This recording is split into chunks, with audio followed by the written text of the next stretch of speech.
So this past week was the Feast of the Epiphany, or Nulling the Manaw, Women's Christmas, or Little Christmas, known by lots of different names. What is it in Spanish? Reyes, la fiesta de los Reyes, the Feast of the Magi. Yeah, very good. So this sermon is a little bit about that, because we didn't meet last week. Hands up if you know the hymn Jerusalem.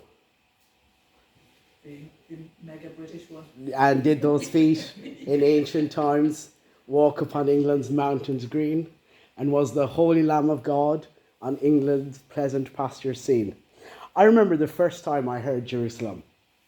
I was studying in the UK, and I went along to a church, and I was sitting there.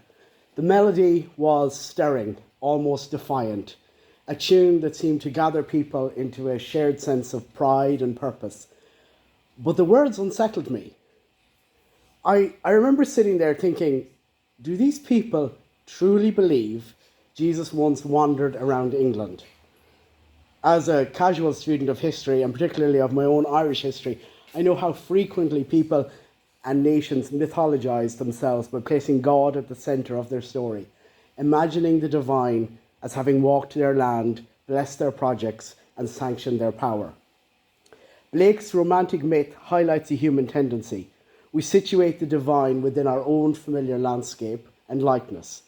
The English hymn imagines Jesus in England's green fields, perhaps to suggest God's favour on that nation. But the true story of the incarnation is far more challenging and far more liberating.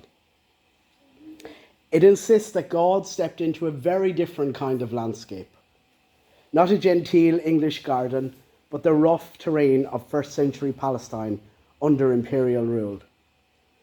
The feet of God incarnate did walk on earth, but in Judean dust and Egyptian roads. The Christ of history was born not into privilege and power, but into a world of poverty and peril. And today's reading confronts us with that in all its reality and earthly struggle. Blake's poem is not a declaration, but a provocation. The repeated "and did" is not triumphal, but interrogative. Blake is asking whether Christ's presence can be claimed by a society that has tolerated injustice, exploitation, and dehumanization. If the Holy Lamb of God had truly walked among England's pleasant pastures, Blake seems to ask, how did those same fields become shadowed by dark satanic mills? The hymn is not about divine endorsement, but moral indictment. It refuses to let faith become a nationalist ornament. And that refusal matters deeply for us today.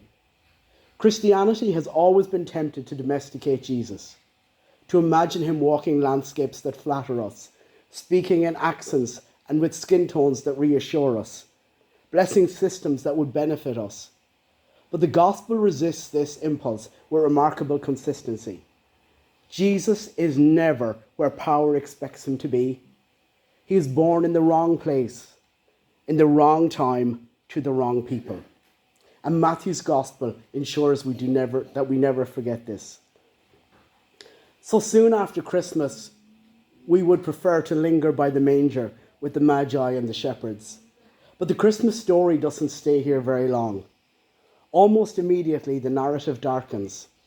An angel speaks to Joseph in a dream. Get up, take the child and his mother, flee. The verb is urgent. There's no deliberation, no preparation. A ruler is afraid, and fear has consequences. Herod hears of a child who might threaten his authority, and he responds not with curiosity, but with violence. Innocents are slaughtered because one man cannot tolerate a future he does not control. The Holy Family becomes a family on the run, the infant Christ surviving by escape while others did not. Herod, enraged and threatened, slaughters innocents in Bethlehem. Silent night is pierced by Rachel's weeping, a cry of inconsolable grief for the lost children. This is the sombre shadow cast by the light of Christmas. This is not a sentimental detail. It is a theological claim. God enters history, not shielded from political terror, but exposed to it. The incarnation does not arrive with armies or assurances of safety. It arrives in the night, in flight, crossing borders, dependent on human courage and divine trust. The Word becomes flesh, and the flesh must run to survive. Matthew is careful to show us that Jesus' life is shaped by fear before it is shaped by teaching or miracle. Before he speaks, he crosses the border. Before he heals, he is saved by escape. Before he calls disciples, he is carried by his parents through danger. The body of God knows what it is like to be hunted. And this matters because it names where God stands. The infant incarnate was born in a Middle Eastern city to a young unmarried mother whose pregnancy invited suspicion and shame. He became a refugee to Africa, dependent on the hospitality of a foreign land. He was later raised in Nazareth, a village so despised it functioned as a cultural insult. This is the life God chose to inhabit, and this is the body God took. Jesus embodied marginalization long before he named it. Jeremiah speaks to a people broken by exile. They have been scattered, humiliated, displaced, and yet God promises to gather them, not by erasing their wounds, but by accompanying them home. The image is tender and physical. The blind and the lame, those who are pregnant, those in labour, all returning together. God does not abandon bodies that are struggling. God tends to them. Matthew deliberately echoes this tradition. Jesus is not merely fulfilling the prophecy in a technical sense. He is inhabiting the story of a displaced people. Out of Egypt I have called my son. It's not just about geography. It's about identity. Jesus is shaped by exile. God's salvation is born not in dominance, but in displacement. We tell ourselves that this story belongs to another time, that the pattern is painfully familiar. In another place, in another moment in history, fear once again sits close to power. In the present day world, political rhetoric increasingly frames children as threats, migrants as invaders, difference as danger. Leaders speak of security while lives become more precarious. Families fleeing violence are met not with refuge but with suspicion, detention, separation. Innocents suffer, not always through dramatic acts of cruelty, although sometimes, but through policies that normalise harm and bureaucracies that obscure responsibility. The names are different, the weapons are different, but the logic is the same. Fear imagines vulnerability as a threat, and power responds by sacrificing the innocent. But Matthew's gospel refuses to let us spiritualize this away. Jesus is not untouched by these dynamics. He is formed within them. God does not remain neutral. God takes sides, and God's side is clear. God does not belong to Herod. And this is where hope begins, though it is not an easy hope. It is not optimism. It does not deny the danger. The gospel never promises that the Herods of the world will disappear. It promises something far more unsettling. It promises that God is not impressed by them. Hope is found in God's refusal to abandon the threatened.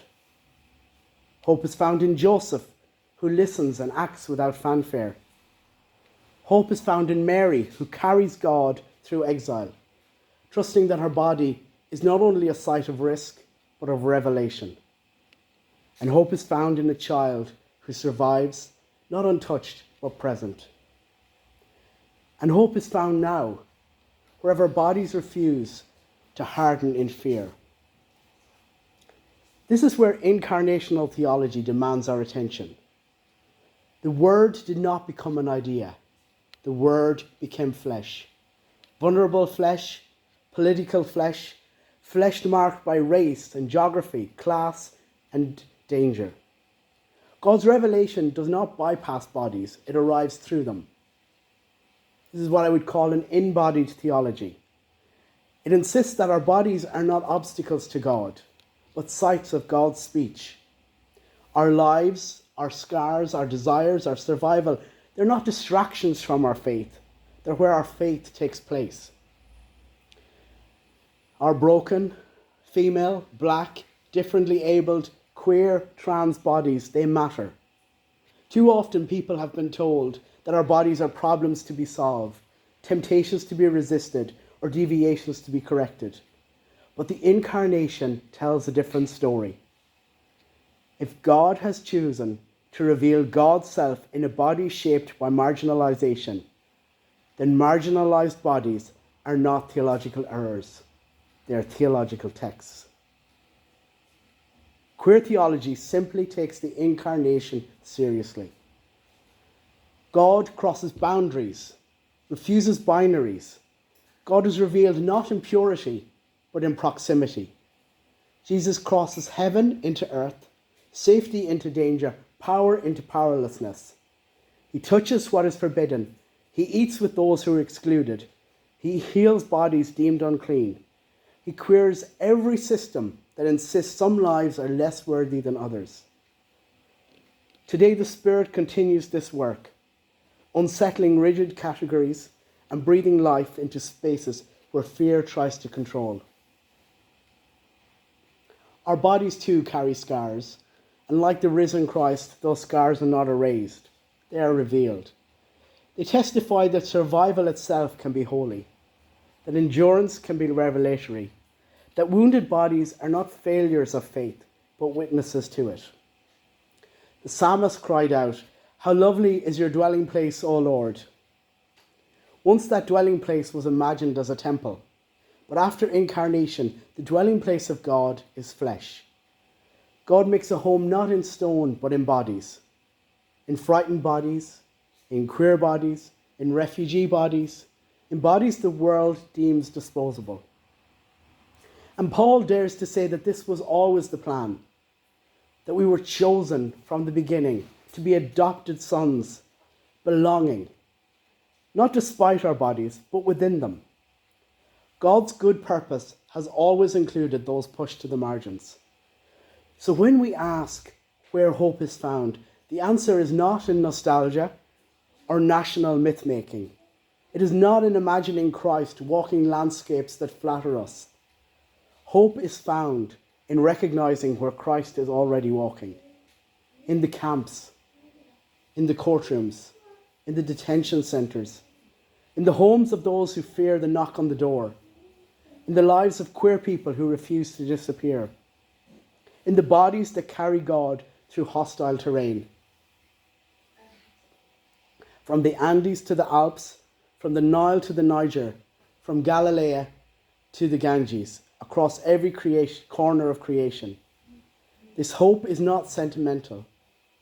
It is born in triumph. It is born not in triumph, but in survival. Not in dominance, but in solidarity. Not in purity, but in person.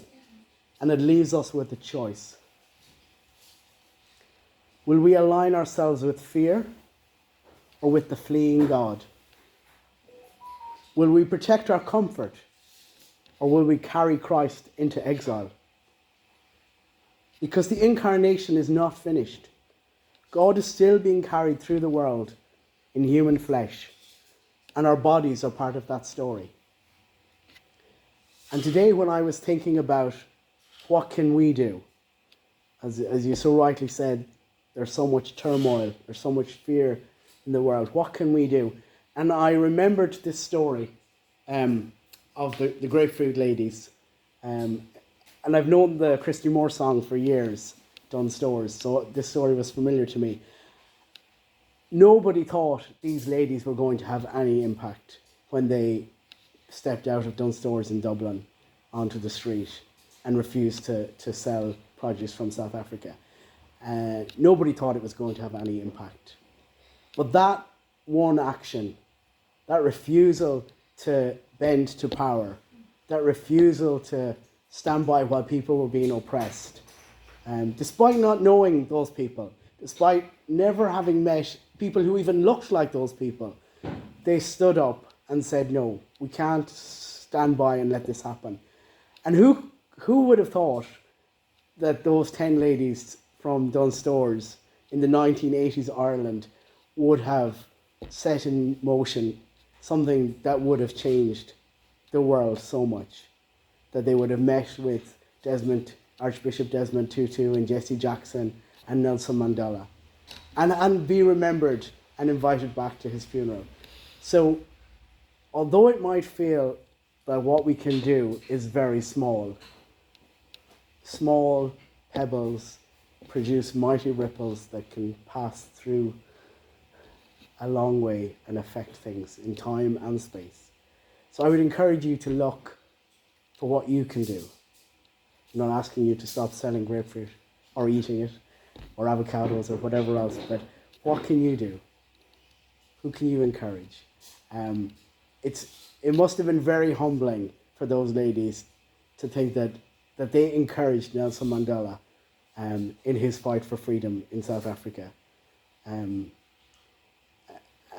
when you think of the impact that he had in that country and on that continent, it must have been very humbling for them. So we can all play a part.